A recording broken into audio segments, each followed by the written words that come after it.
I tried starting many projects and all of them failed. Those failures were useful because in that process, I realized that there are so many great ideas that fail. They fail not because of the ideas themselves, but just because of the way they are presented. That's why my mission today is to stop great ideas from failing just because of the way they are presented. My vision is to help hundreds of thousands of business leaders inspire their audiences, increase their influence, and make a positive impact in the world. This week's Millennial Master is Andrea Pacini, founder of Ideas on Stage and author of The Confident Presenter. Andrea's on a mission to stop brilliant ideas from failing just because of how they're presented. He coached everyone from first-time founders to TEDx speakers and built his business helping leaders land their message. So, if you've ever walked into a pitch, frozen in front of a crowd, or wondered why your big idea isn't landing, Andrea has the answers. In this episode, we talk about the simple formula every founder should use to make their pitch stick, why confidence isn't about personality and how anyone can learn it, and the method for creating presentations people actually remember. Millennial Masters is brought to you by Jolt, fast, reliable web hosting built for founders. Whether you're launching a WordPress site or scaling an app, Jolt gives your project a rock-solid home starting from just £3.95 a month. You'll get 99.99% uptime, support in under 30 seconds, and flexible payment options, including Bitcoin and Amex, so you can rack up those points while you build. Get your first 3 months free at jolt.co.uk. Smart hosting for people building what's next. Andrea, welcome to Millennial Masters. How are you today? Thank you, Daniel. I'm very good. And thank you for inviting me. This is going to be quite an education for a lot of people who think they've got it all figured out. Because you've said your whole mission is to stop great ideas from failing just because of how they're presented. So, for a founder with a killer idea but zero pitching experience or confidence, what would you say is the real starting point? Why do so many founder pitches fall flat even when the product is strong? The starting point is understanding where confidence in pitching and presenting comes from. Because you see, Daniel, many people think that confidence comes from natural talent or innate self-belief. It has nothing to do with that. Confidence, and I'm talking about confidence in presenting, comes from, first of all, familiarity and preparation. I watched a YouTube video of Kobe Bryant, NBA star, passed away unfortunately, and he was giving an interview. And one question was, Kobe, how is it possible that every time I see you playing, you always look so confident? And he said, well, the only reason why you think I'm confident is because when you see me doing certain things, I've done those things 1,000 times before. Confidence comes from familiarity, from preparation. The more familiar you are doing certain things, including pitching, speaking in public, the more confident you will become at doing those things. So that's the foundation. Also, confidence comes from following a certain process. There's a structured way of thinking about presenting that goes way beyond just opening up the presentation tool, because that's what most people do. They just open up PowerPoint or any other presentation tool. It doesn't make any difference. And they start putting together some slides. That's not the first step. There's a structured way of thinking about presenting, from understanding your audience to brainstorming to identify your key messages, to creating a clear storyline from the very beginning to the very end, to then perhaps illustrating your content from a visual perspective, to the last step, which is your ability to make a good connection with the audience, and you do that with your delivery. So there's a structured way of thinking about presenting. And finally, in my experience, Daniel, 80% of your confidence comes from your ability to develop a compelling message. Your story makes a difference. Again, many people think, and that's a mistake, many people think that if they need to improve their pitching and presenting skills, many people immediately start thinking about their delivery. Things like eye contact, body language, gestures.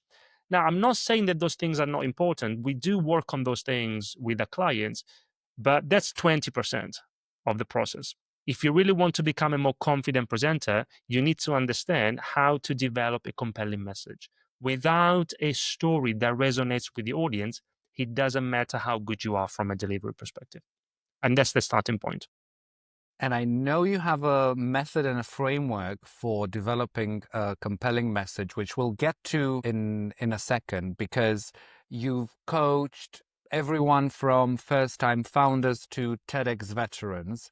So I'm wondering, from your experience, Andrea, what are the most common mistakes you see when entrepreneurs build their pitch decks and present to investors? Because you said that's also one of the first thing they do. Yeah. In addition to the what I said about just opening up PowerPoint as the very first thing they do, which is not the very first thing we need to do, but I'll give you one on the bigger mistake I see. The main one is that the message we communicate, we think, because we know so much about it, we are so close to it, we think that we are communicating something which is simple for the audience to understand. It's clear for them to follow.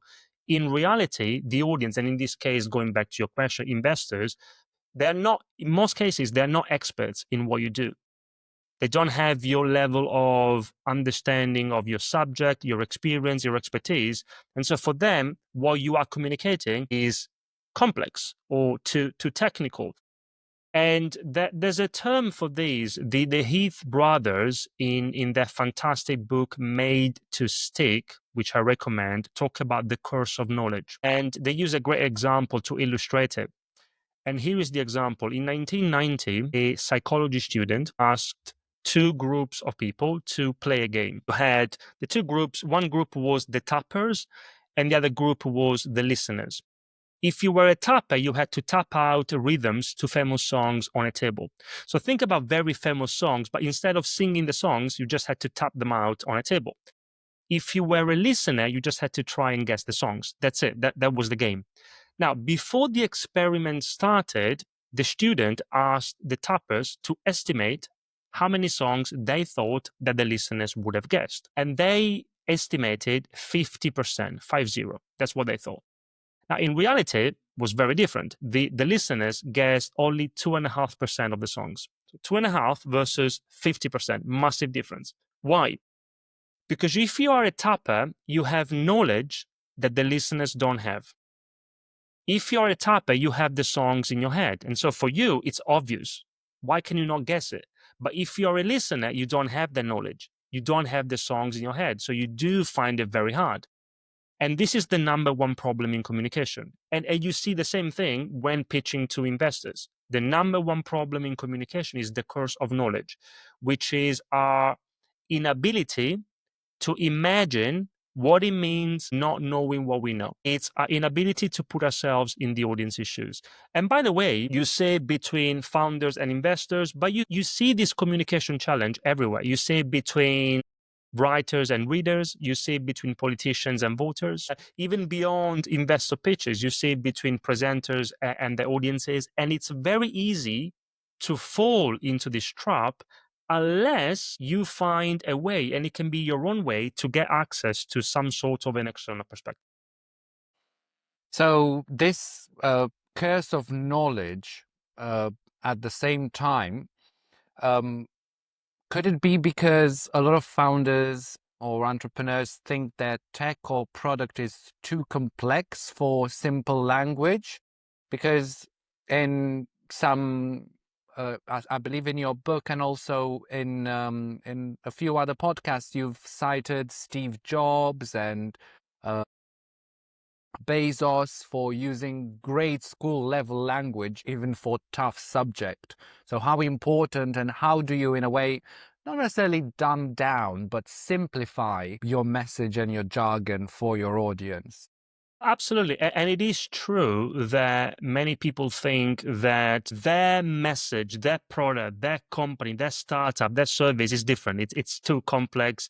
But the reality is that when you get access to an external perspective, then you realize that it's always, always, always possible to simplify. And you've described it very well, Daniel. It's not about dumbing it down. It's not about oversimplifying your ideas. Your ideas may be very complex. I'm not denying that. They may be very technical, but the language you use to explain your concepts should never be complex.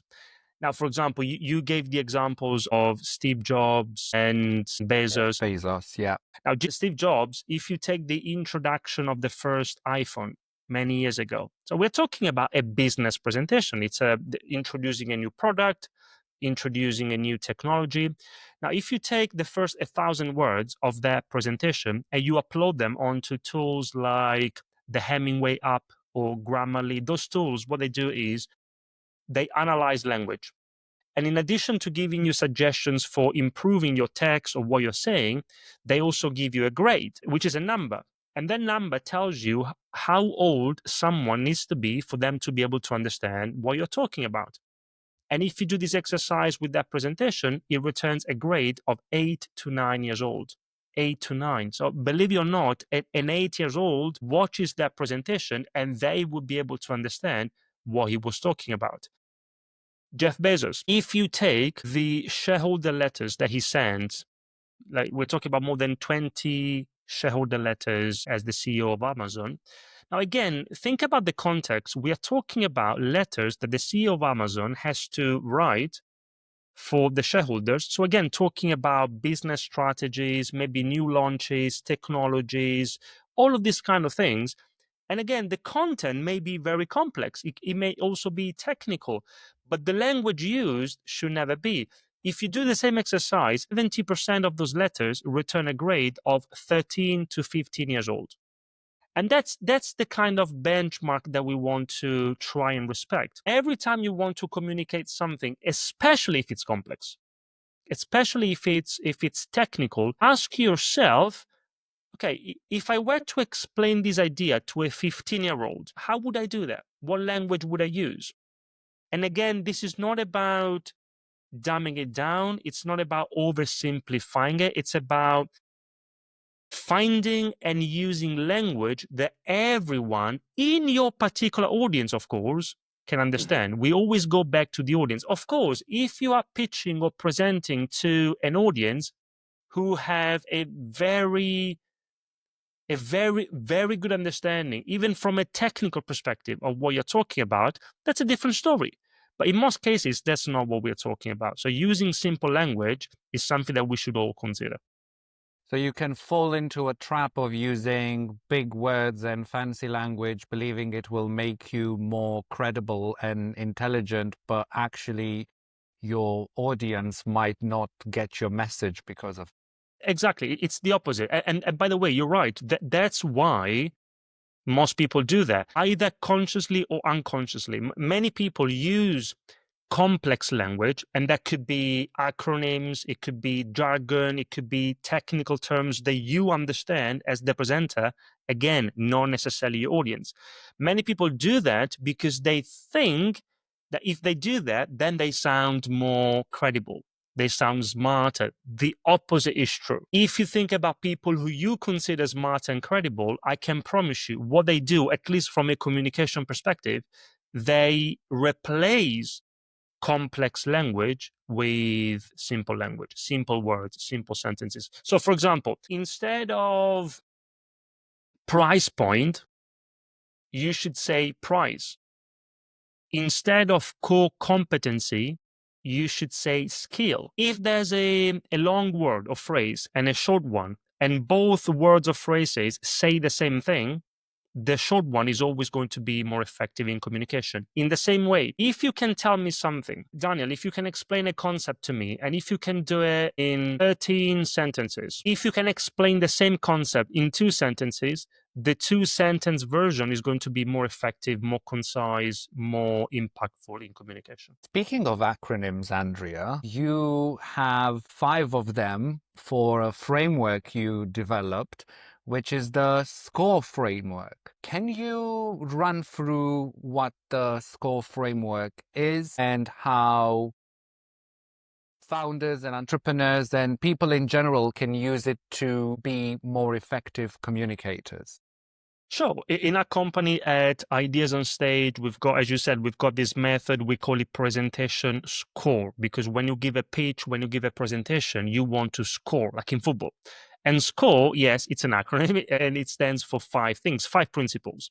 SCORE, simple, clear, original, related to the audience, and enjoyable. Simple, clear, original, related, and enjoyable. These are the 5 key principles for effective presentations. And by the way, these are fundamental principles of communication. You can apply them in the context of giving a formal pitch or presentation, but they apply just as well in like day-to-day communication as well. Now, it's a very high level, and then again, I'm happy to go deeper on each of the 5 principles if there's an Let's do interest. it. Now, simple, because the more you say, the less they remember. So you need to be able to keep it short, simple, and to the point. Clear, because your key messages should be obvious to everyone, including you as the presenter. Often that's not the case. Original, because you want your presentations, your talks, your calls, your pitches, you want them to stand out, to be a bit different, so that they'll pay more attention and remember it for longer. Related, and that's the most important principle, because it's always their presentation, not yours. It's always the audience's presentation. So you need to make sure that what you say is useful and relevant to them, to your audience, not to you. And then enjoyable, well, again, if your audience enjoys your talks, your presentations, again, they'll pay more attention, they'll remember more, and maybe they'll do what you want them to do. They will take action. And if that's the objective, and that should be the objective of most presentations, we want the audience to do something as a result of them. That's why these 5 principles work so well. And is there a place there, Andrea, for one more R, for repetition? Everything I read at some point or another tends to mention repetition, which makes it stick with people. And if we're mentioning at least Steve Jobs, he, in his keynotes, and Apple uses it as well to this day, they always repeat the key messages and the keywords and the key features towards the end of each mini presentation. And we've seen it in action even this week as we're recording, when they presented a whole new set of features for their product. Yeah, so repetition, I agree with you. Repetition is good in communication, provided that we do it in a certain way, and I'm going to explain. It's not part of the 5 principles, because if you think about it, those 5 principles that I've just described, again, these are universal principles of communication.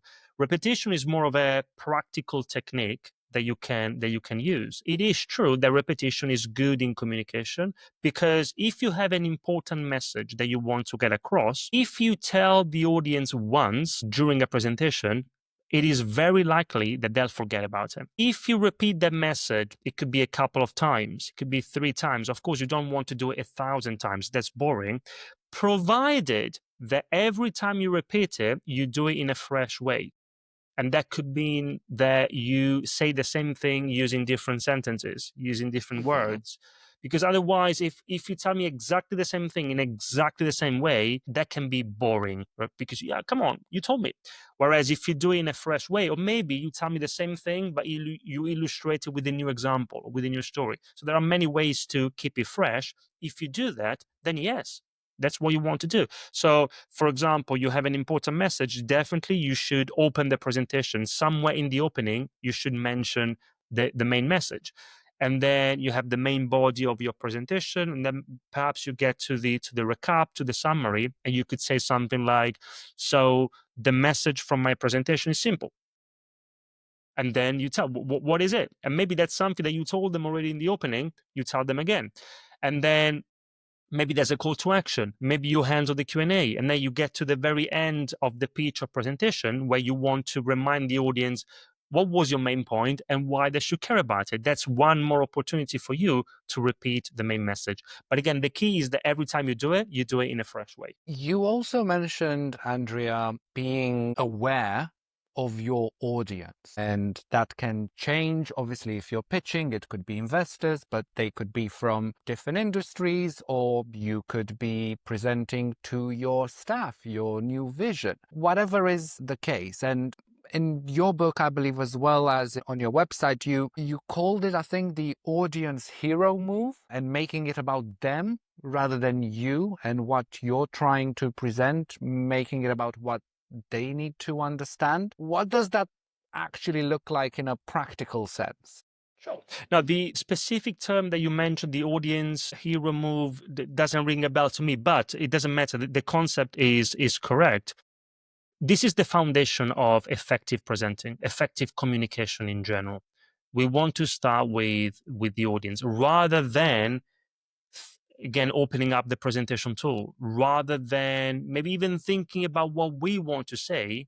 All of these things, what we want to say, our objective, that's much better than opening up the presentation tool. But they all depend on the audience. Now, I'll give you an example. Some time ago, we worked with a client. Her name is Marie from Paris. Marie is an executive. She's an expert in leadership. And she was invited by an association in Finland to give a talk about leadership.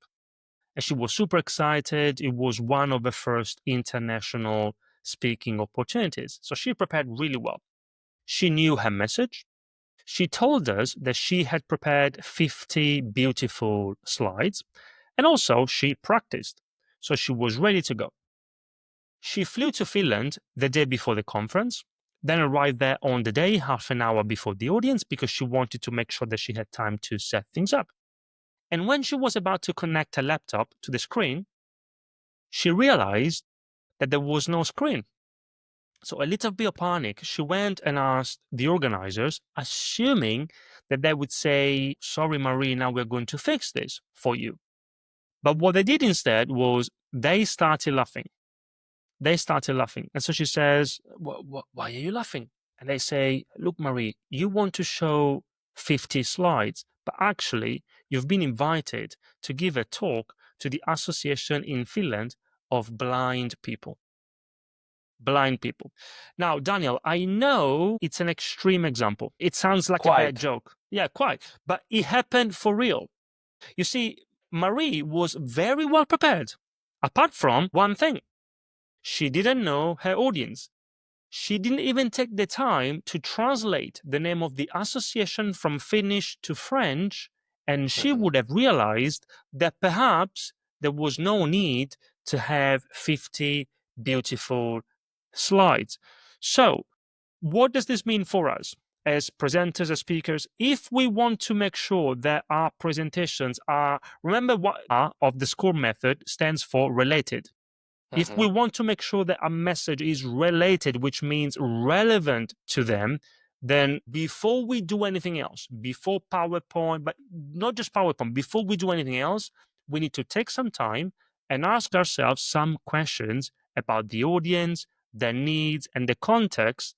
And this is the only way for us to try and communicate something that works for them, for our audience. And let's say in the example you've given us, there was also possibly a bit of an oversight from the organizers who invited your client, not mentioning the audience. But are there any effective ways you can do your research about the audience you're going to be speaking to?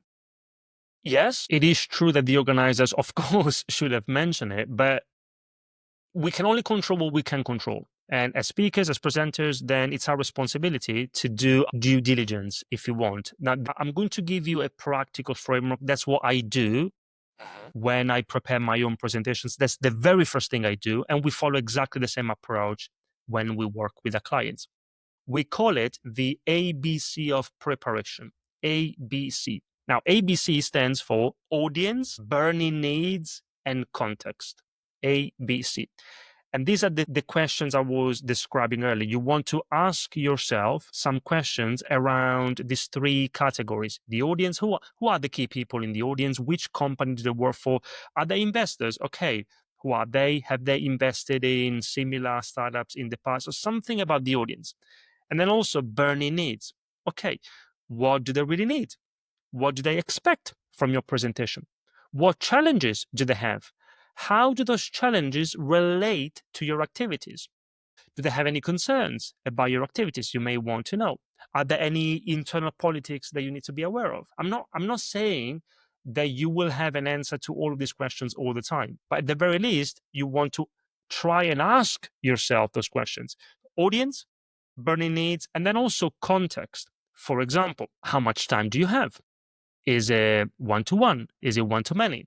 If it's one to many, how many? Is it in person? Is it online? Is it hybrid? Now, again, don't get me wrong. I'm not saying that if you don't do that, then you can't create a great presentation. You can. But the risk is, like with Marie, with a client, the risk is that you develop a fantastic presentation, but for the wrong audience. So there's no one size fits all when it comes to the perfect presentation. The perfect presentation is tailored to your audience. First of all, I think, Daniel, that there's no such thing as a perfect presentation. That there's always room for improvement, for making it better. But yes, the perfect presentation, quote unquote, should always be tailored to the audience. Now, I understand that sometimes there are situations where perhaps you have your pitch, you've got your sales presentation. This is just an example, which is that's your presentation. And then it's just a matter of tweaking it a little bit. Maybe you've got 80% of that presentation is always the same, and then you tweak 20% of it every time, depending on who you have in front of you. And it could be that the messages are the same. Maybe you use a couple of examples to illustrate your messages, and you change the examples. You try and find examples or analogies that are relevant to that particular audience. Again, this is just an example. There are other ways to do it. But yeah, I appreciate that there are some situations. For example, one of the things we do in our company from a marketing perspective, from a lead generation perspective, is an online event that I've personally been running since 28 or every other week. And essentially, it's the same it's an introduction to the presentation score method for Mhm. those who are interested in what we do. And then from there, there's a call to action. If someone wants to learn more about the method and how it can work for them or for their companies, then I'll give them an opportunity to have a conversation one to one. That presentation since 2018 has always been exactly the same presentation. Of course, you always try to improve it, you tweak it. The only difference is then I always do, like, for example, tomorrow I've got the event. I always do a bit of an analysis of the audience beforehand, and then you try and tailor it in sometimes in small ways, sometimes in bigger ways to make it work for that particular audience.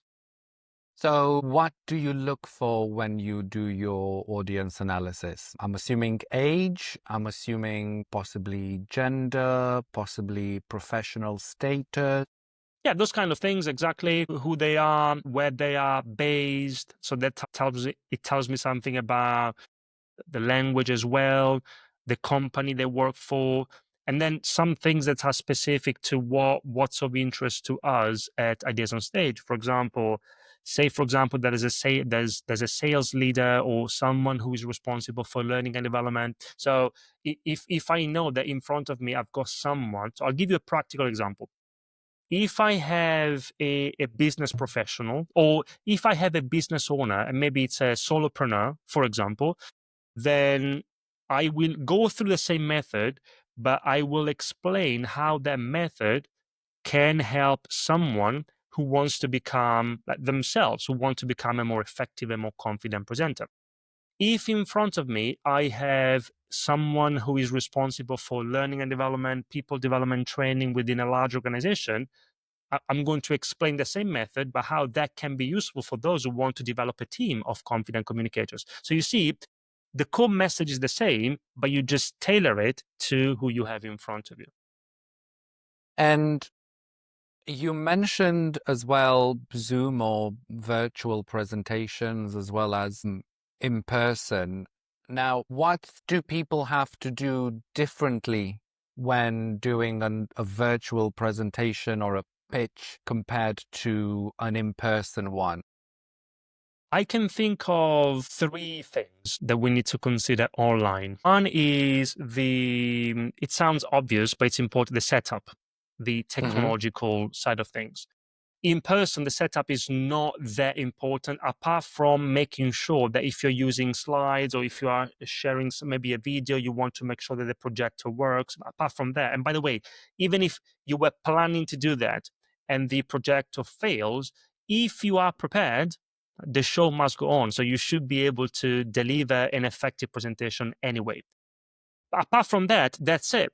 Online, the setup becomes really important. So from things like having a reliable internet connection, lighting, background, microphone, headphones, all those kind of things. So that's one thing to consider, having a solid setup.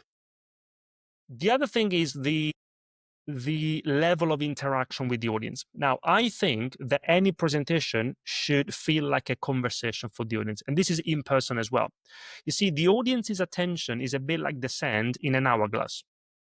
If you think about the sand in an hourglass, it runs out after a few minutes, but it's very easy to just flip it over and start again.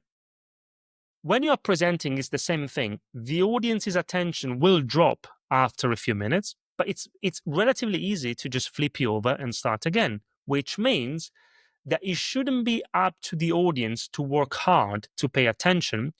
It should be up to you as the presenter to work hard to keep the attention high. And the best way to do that is to include moments of interaction. Now, a moment of interaction doesn't have to be complicated. You don't have to use technology. It could be as simple as asking a question, a very simple question, which is either connected to what you've just said in the presentation or to what you're planning to say next. That's it. Now, if you are presenting in person, research tells us, and this comes from the book Brain Rules by Dr. John Medina. I also interviewed John Medina on the Ideas on Stage podcast. Research says that the audience's attention tends to drop every 10 minutes, more or less. So if you are presenting in person, you need to, it's as if every 10 minutes, if your presentation is longer than 10 minutes, it's as if every 10 minutes you need to buy the audience's attention back. You need to include a moment of interaction more or less every 10 minutes. Online, we know that it's even harder to keep the Hmm. audience's attention high. Sometimes the webcam is off. You can't control everything. So the 10-minute rule becomes the 3 to 5 minute rule. You are presenting, you're pitching online, ideally, every 3 to 5 minutes, you want to include a moment of interaction. That's another difference. And then the final one is from a delivery perspective. There are some delivery techniques, like, for example, hand gestures or eye contact. Now, the principle is the same. Let's take eye contact, for example.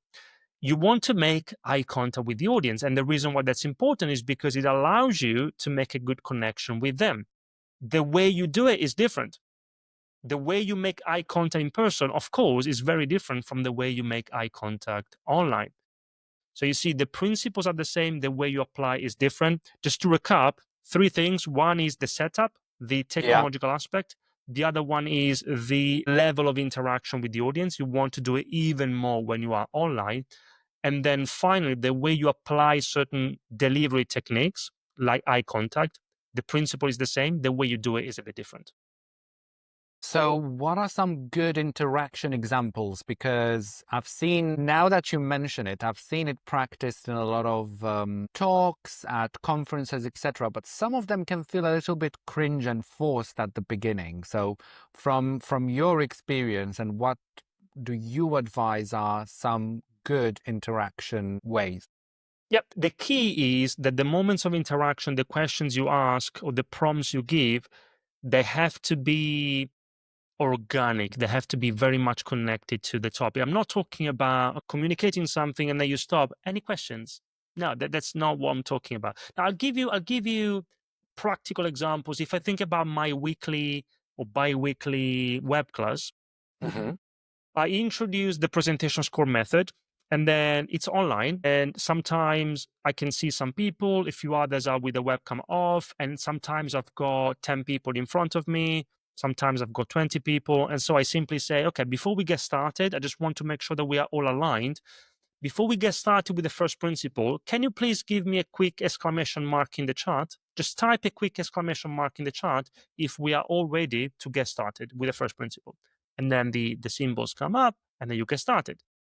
And then I talk about, for example, principle number 1, simple. You want to be able to simplify your message.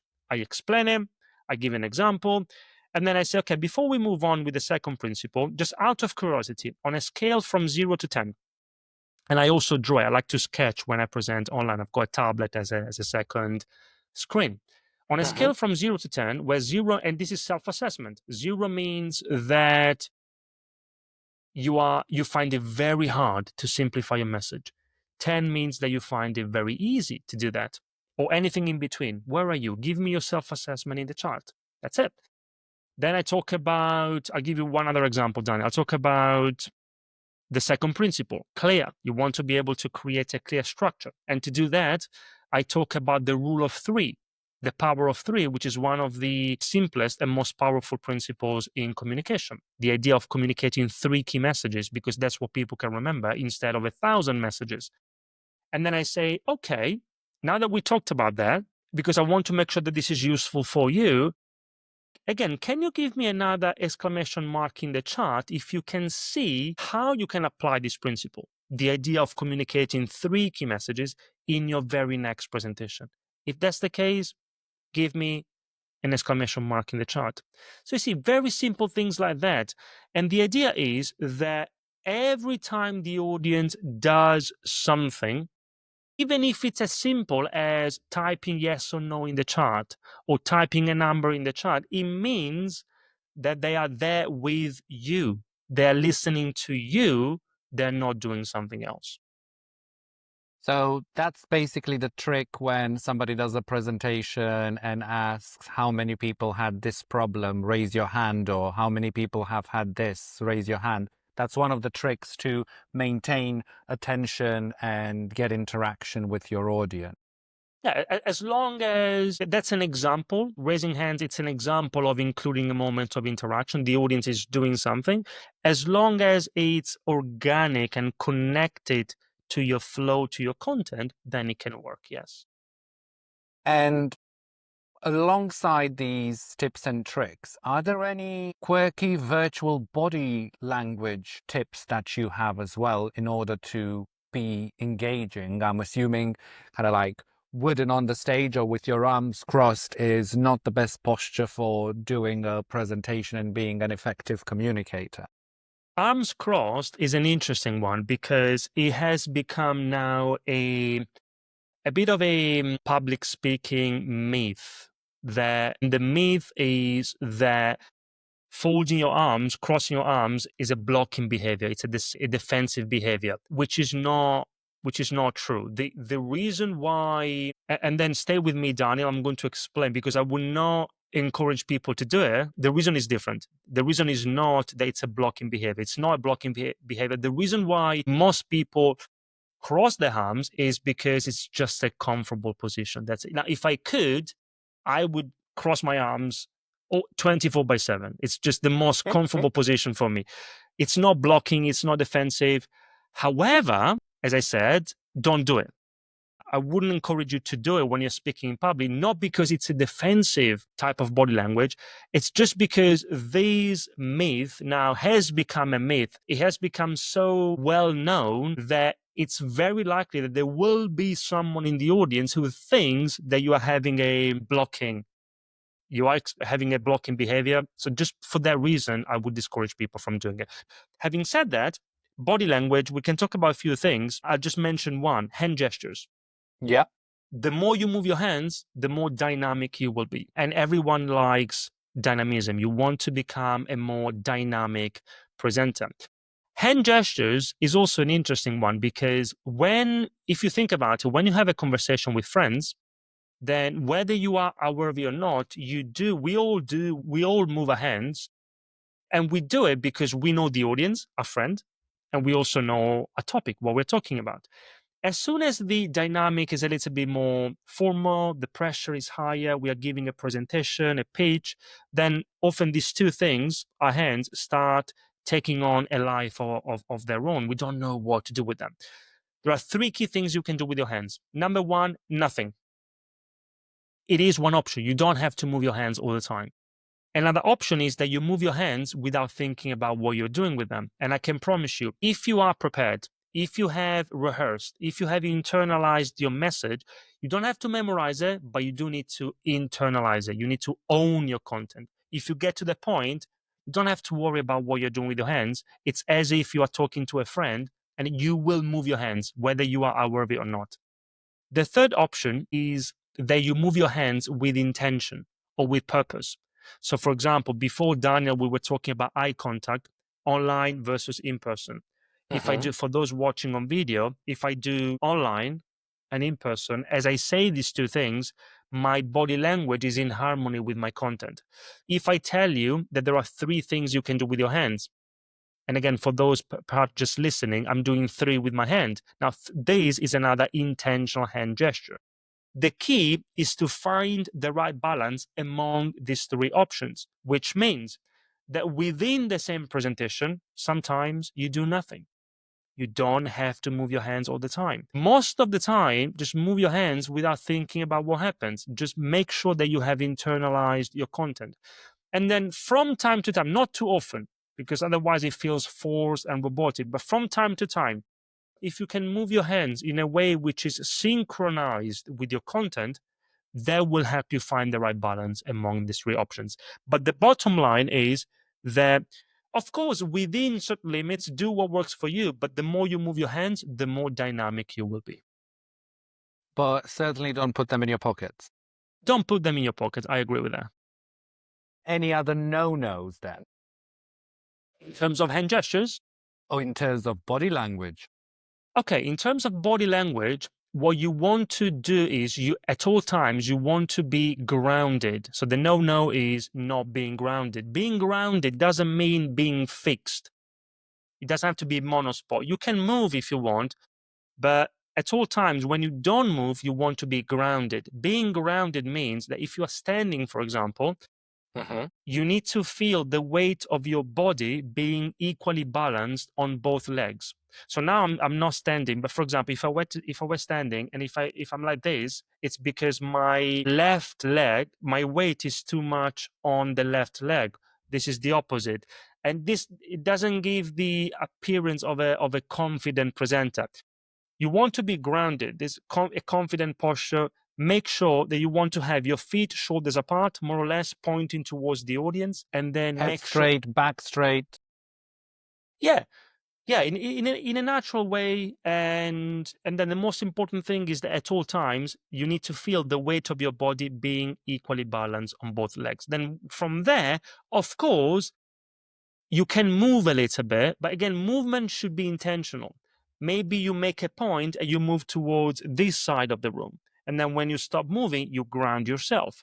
And then you start making another point and you move a little bit. When you finish your movement, you ground yourself. Movement, you don't want to have the cage tiger approach to public speaking. You've got those speakers where they just move left and right, left and right. Yeah, constantly your head has to move with them. Yeah. Movement should be intentional. It should be connected to your message.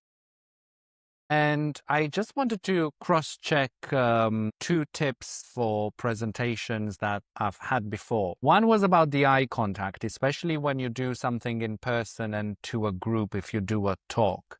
And it was the trick about kind of like looking at a fixed point somewhere in the back or maybe in the lights coming onto you so you don't get intimidated by seeing all the people in front of you. Is that something you recommend, or is this just some quirky trick that I've heard before?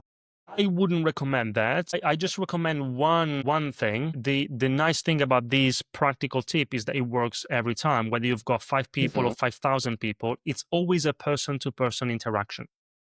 The mistake many people make is that they move their heads around like a lighthouse. They let their eyes fly around the room way too quickly. Why? because of what you said, because eye contact, if you're not used to it, if you're not trained, it can feel intimidating. It's Yeah. uncomfortable. But then you need to get over that. And the idea is person to person, which means that you say one sentence, more or less. It could be one thought. It could be half a sentence. You don't want to be looking at one person for 10 seconds if you have a long sentence. So either one sentence or half a sentence, or in general, one thought, and you look at one person. And then you share another thought and you look at another person. Then you share another thought and you look at another person. Often what we do is we change, and that's the mistake, we change the person we are looking at within the same sentence, often even within the same word, whether we are aware of it or not. If you really want to make good eye contact in person, and it's important for that connection, the human to human connection, it's a person to person interaction. One thought, one person, you change the person you are looking at only if you're changing thought. And that's the best practice. And that stops your head wobbling all the time as well. Exactly. And how about, getting your breathing in check, especially if you're nervous before you start your presentation, your talk, or your pitch? Breathing is one of the best things you can do, especially before a presentation, not to overcome the nerves, because we all feel nervous. I'm a presentation coach. I always feel nervous before a presentation. Apparently, Mark Twain said that there are only two types of speakers: those who get nervous and those who are liars. So we all feel something when we're speaking in public. I always I have I don't want to take me as an example, but to give you a practical example, I have a bit of a ritual before any presentation. It's a 1 minute warm up, and that includes breathing as well. And it could be as simple as breathing in through your nose. And what I do, for example, is I breathe in through my nose and I count to 3 seconds.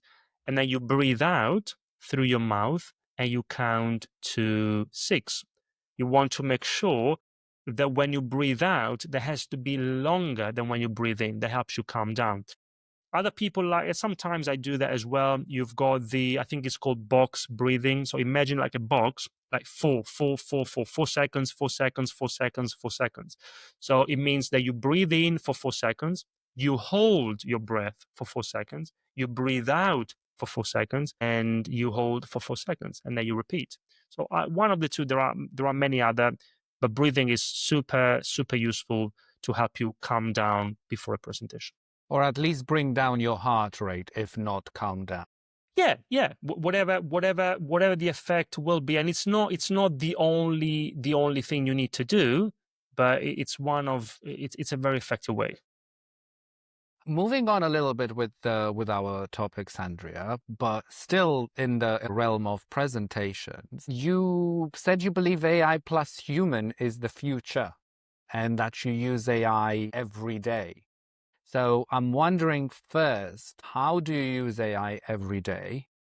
And then what are your tips for other people to be using AI to improve either their pitch or their story or their team presentation? Yeah, I do use AI every day. I do it, I guess, in 2 or 3 ways. One is for communication, either my own communication or with the clients. Mm-hmm. So all of the things, for example, with the clients, all of the things that we were, myself and with the colleagues, all of the things that we were doing just us manually, now we still do it. That's the support we give to our clients, but we have our own support, which is artificial intelligence. So working together with AI to make sure that that the value we bring to our clients is even more better. So that's one case study. The other one is from a business perspective. I'm running my own business, and there are so many things that you need to do if you want to make sure that the business works. So every day there's something that you can do with the help of artificial intelligence to make the business better, more effective, stronger. And then also personal. Like, for example, this morning I had to go to my son's nursery because they were doing a Father's Day activity. And I wanted to go by bike because it's nearby. And I had to take the bike from a garden, and then our neighbor locked the garden gate. And so I couldn't do it, and I was super frustrated. I had to find another solution, and then because I didn't have time, then I found a way. I took the bike, and then as I was cycling, just in the first few seconds, it was safe. Just like ChatGPT voice message.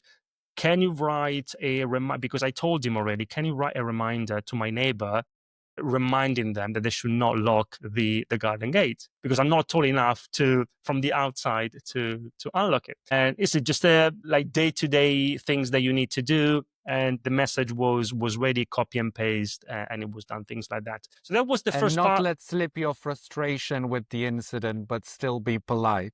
Yeah, that's why I said just be polite. Make sure that you are polite. So that's one thing. That was the first part of the question. There was also a second part of the question which I forgot now. Do you remember, Daniel? Of course, I was wondering, with AI, how can people Yeah. deploy it to improve their pitches or to bounce back ideas? Yeah, so one is this, bouncing back ideas from a brainstorming perspective is super useful. So you should definitely use it as a brainstorming tool. One of the very first, after you analyze the audience. And by the way, AI can also help you analyze the audience. And also after that, you need to brainstorm to identify your key messages. And AI can help you brainstorm. And also, once you have your key messages, you want to make your content more two of the five principles. You want to make it original and enjoyable. How do you do that?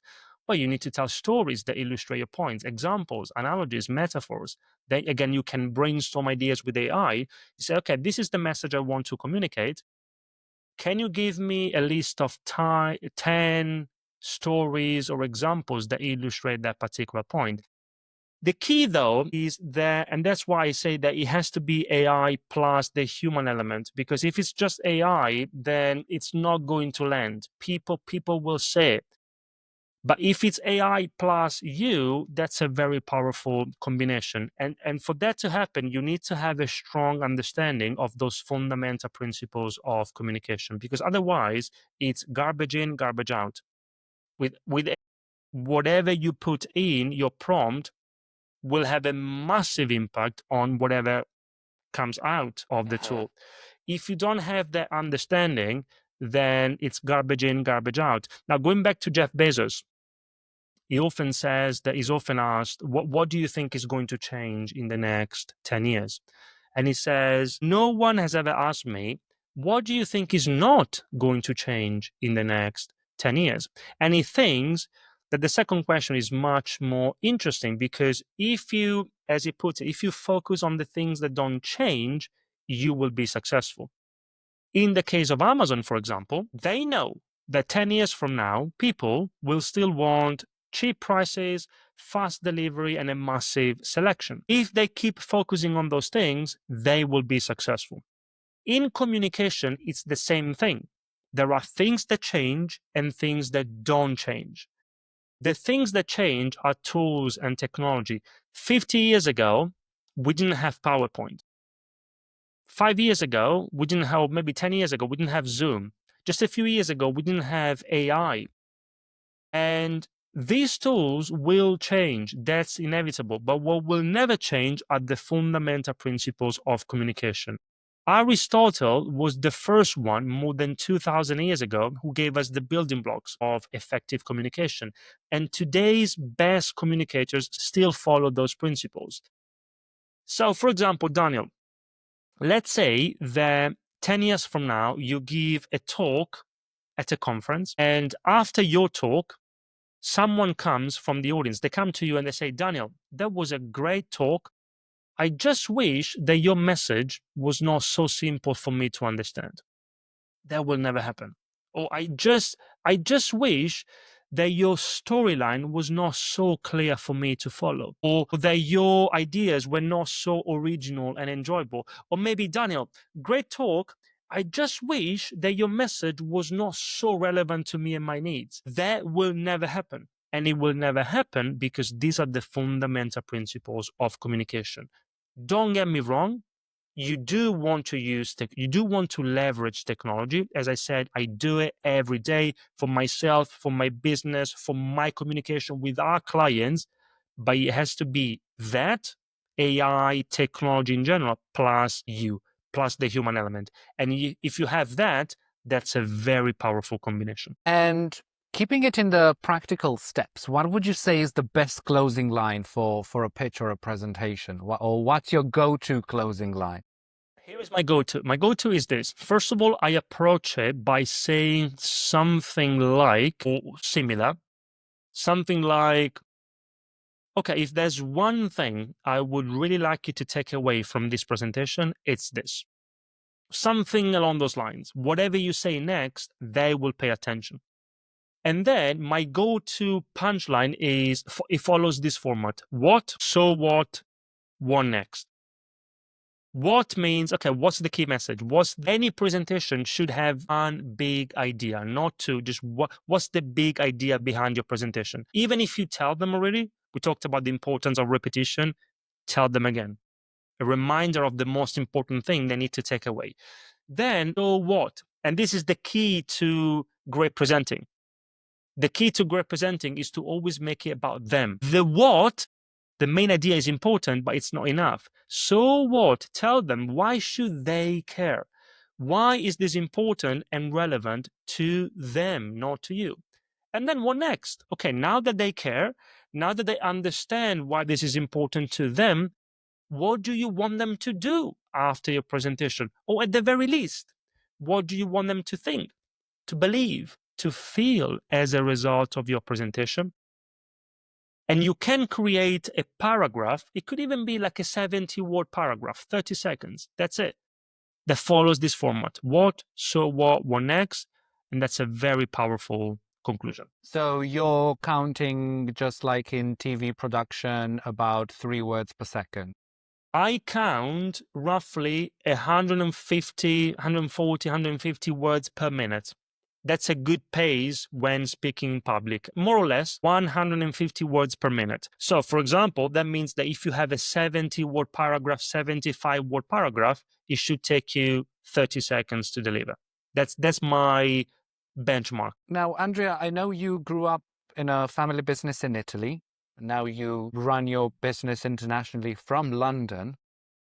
But if my research is correct, you previously said that you've been inspired to become a more effective communicator and presenter because you've seen them struggling. What's the story behind that? The story is this, that your research is correct. The reason why I'm so passionate about public speaking is because when I was a little kid growing up in Italy, I grew up in a family of very small business owners. My parents have always been running their own very small business together. They still do.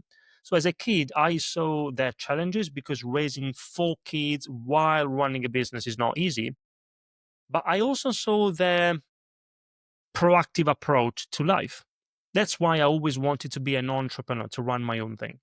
Now, in reality, that remained a dream for a long time because before doing what I do now, starting many projects, and all of them failed. I can go into more detail if you're interested, but all of them failed. But that was useful. Those failures were useful because in that process, what I realized was that there are so many great ideas that fail, and you started with this in this podcast.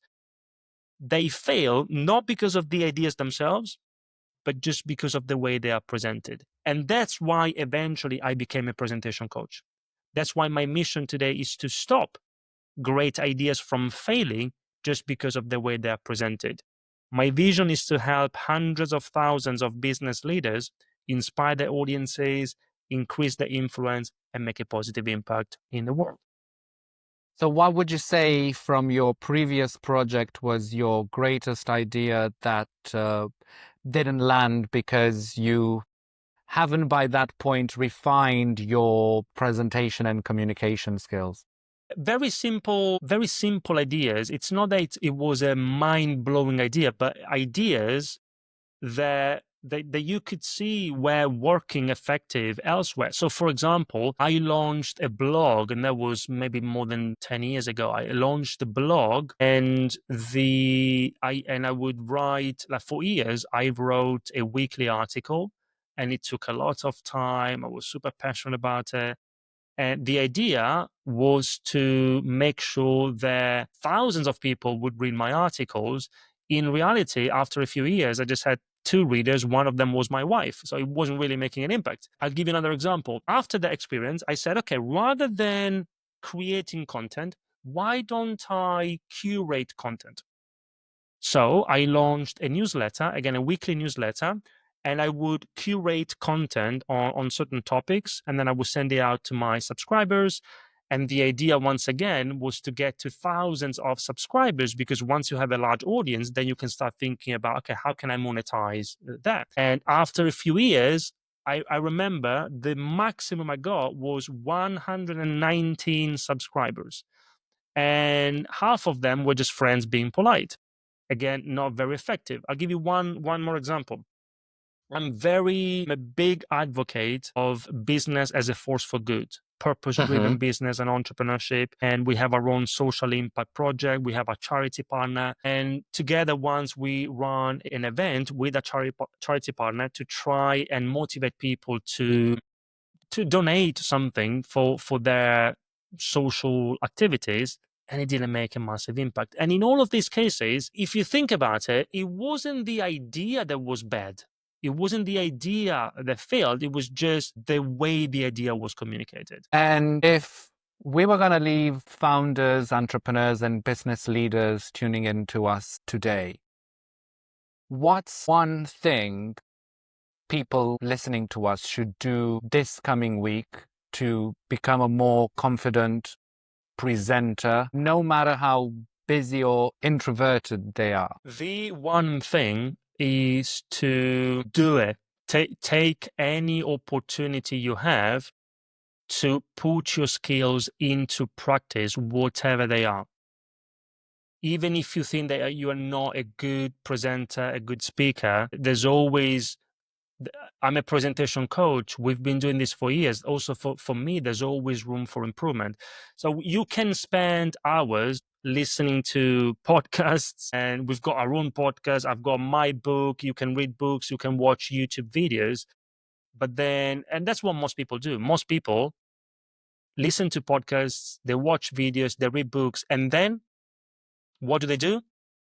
Nothing. They procrastinate. They think that now is not the right time, so they'll wait for the perfect time. The perfect time to start your journey to becoming the best presenter you can be is now. Mastering the art of, let's call it public speaking in general, can be rewarding. It is rewarding, but there's no reward without action. So again, if this speaks to our listeners, here is my invitation to them. Start your journey now. Start your journey to become, or continue your journey if you've started already. Continue your journey to become the best presenter you can be today, not tomorrow. Or as you said, Daniel, this week, not the following week. Start your journey to becoming the best version of yourselves as communicators this week, not the following one. And I can promise you, if you do that, your audience will thank you. Well, that was a great parting thought for everybody tuning in. So thank you so much for joining Millennial Masters today, Andrea. And just a quick one as we wrap up, where can people find you and your book and sign up to any of your webinars? Thank you. A couple of things. One is the only social media platform I actively use is LinkedIn. So feel free to connect and say hi. You'll find me there with my name. Our website is ideasonstage.com. And then what I can do, I can share with you a link with some free resources for our listeners. It's in just one link. They can claim a free copy of my book, Confident Presenter. If they are in the UK, if you are in the UK, you can claim an actual physical copy for free. If you are not in the UK, you can get a free PDF version. You'll have information on how to register for the upcoming, and these again are free web classes. And there's also in the link, there will also be an opportunity to take the Confident Presenter Scorecard, which is an online tool that allows you to assess your current presentation skills against the 5 principles we talked about in this conversation. You just need to answer a few questions. It's free, it takes less than 3 minutes, and then you get a score from 0 to 100% on each of the 5 principles and the total score as well. And then once you take the scorecard, it also identifies opportunities for improvement. The specific link for the scorecard is like our website, ideasonstage.com/score, like the method, like when you score a goal. I'll make sure I add it in the show notes, so wherever people are tuning in, whether it's on millennialmasters.net, YouTube, Spotify, or Apple Podcast, they'll be able to get it. So thank you for the generous offer to share your book for free as well with everybody tuning in. It was great to get lots of practical tips and insight on becoming a better communicator and presenter. Thank you, Daniel. Pleasure. Thanks for tuning in all the way to the end of this episode. If you enjoyed it, please share it with someone you think would get value from it. And don't forget to subscribe on YouTube, Spotify, or Apple Podcast so you never miss an episode. For the best way to stay in the loop, head to millennialmasters.net. That's where you'll get all the latest features and new episodes straight to your inbox every week. Catch you next week.